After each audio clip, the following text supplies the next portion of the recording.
Are your hamstrings constantly tight no matter how much you stretch them? If you're an athlete or just someone who can't shake that tight sensation, then this video is for you. We're breaking down the science behind hamstring tightness and, more importantly, how to fix it. First, we'll explain why stretching isn't always the answer.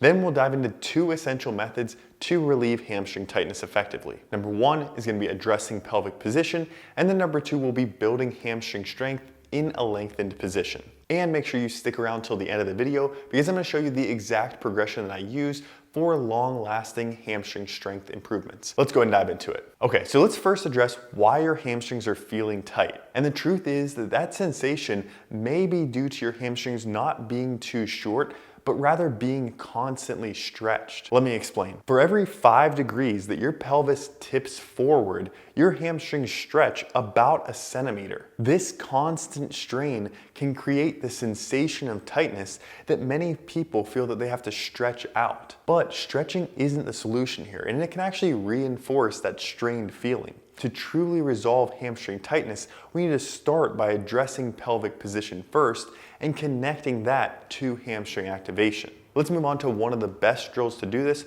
which is the 90-90 wall drill. The only thing you're going to need for this drill is a wall and then maybe something like a soccer ball or a foam roller to put between your knees. You want to start by lying on your back with your feet on the wall flat and your hips and your knees bent to a 90-degree angle. Press your heels into the wall as if you're trying to drag them down the wall. This will activate the hamstrings and you should feel them in the back of the leg. From here, gently tilt your hips forward and back to build control of pelvic position. I find that it can often help to gently squeeze a ball between the knees. Next, you'll want to add deep, controlled exhales, focusing on tilting your hips back slightly, feeling the hamstrings, and then exhaling fully. When you're doing this, it's important to keep your chin pointed up towards the ceiling, and you also should keep your head and your shoulders against the ground, not crunching up. So if you're doing everything right, you should feel your feet and your heels specifically pushing into the ground, a gentle squeeze into a ball, which is optional, but I think it does help most people, the hips tilted back, and a full deep exhale.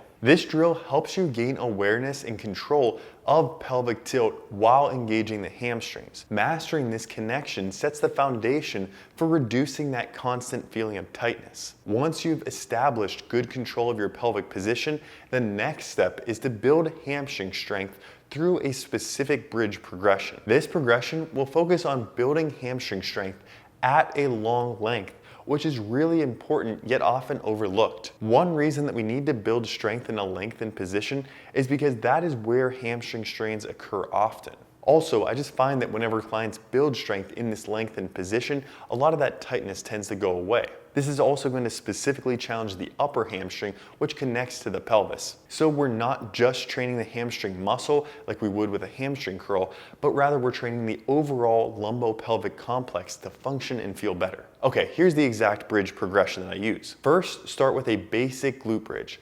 This is just your standard glute bridge, ensuring both feet are flat on the ground and maintaining solid form with the knees, hips, and shoulders in a straight line. If you can hold this position for 30 seconds without the back arching, without the hips dropping down, or without losing form in any way, then you can move on to the next step of the progression, and that is with a single leg glute bridge. Just because you can deadlift a lot of weight or sprint really fast doesn't mean that you necessarily have good single leg glute bridge strength. It could be the case that you've trained larger muscle groups and larger movement patterns like deadlifts and squats, but you don't really have good control of the lumbopelvic complex. So make sure you're actually going through each step of this bridge progression. With the single leg glute bridge, the technique is exactly the same as the double leg, but you're going to be on one leg with the opposite leg out straight. Start with the feet together here and flat on the ground, and then just extend one knee. Hold this position for a solid 30 seconds on each side and maintain that straight line between the knees, the hips, and the shoulders. If that looks good, then you're ready to continue up this progression. The next step here is the long lever glute bridge. And this is a bridge where we're going to extend the feet out farther and dig the heels into the ground. This is where we're truly starting to train the hamstring at a longer length, which we've been saying is very important. This position is more challenging and often reveals weaknesses. So in this case, the knee's not out straight, it's not bent 90 degrees, we're about halfway in between those two positions. From here, we're driving that heel down into the ground, bridging the hips up, and again, finding that straight position between the knees, hips, and shoulders. We want to do this with 2 legs first and make sure that we can hold this for a solid 30 seconds. If your hamstrings are cramping up, you're losing form, this might be something that you need to work on for a few weeks before you continue up the progression.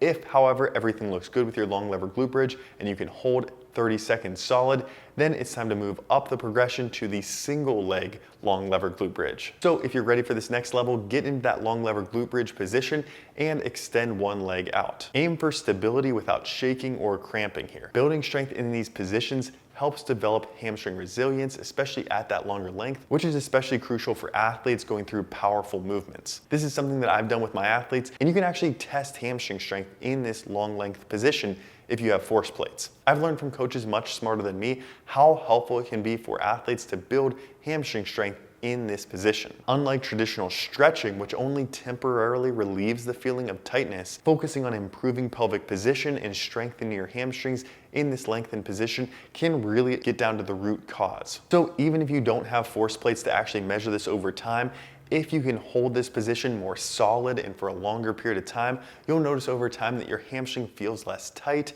and you'll also reduce the risk of hamstring strains and improve your performance. And there actually is one more step of this progression that you can work to once you've mastered the single leg long lever bridge. Most people, it takes a while to get to this point, but the final step of this progression is to lift the leg up onto a box and then really drive that heel down and find a single leg long lever bridge with the heel up on a box. Same thing as before, we still want to maintain that control of pelvic tilt. We still want to be able to breathe fully in and out in this position, and we want to be able to hold it for 30 seconds. And if you master this, you can even add weight to the hips. Okay, so if you're tired of stretching without results, try shifting your focus towards the 2 strategies we covered today. First, connecting hamstring activation with pelvic control, and then second, building hamstring strength specifically in a lengthened position through a bridge progression. Not only will your sensation of tightness fade, but also your overall hamstring function will improve. If you're a coach or a trainer looking to learn a simple biomechanics-based strategy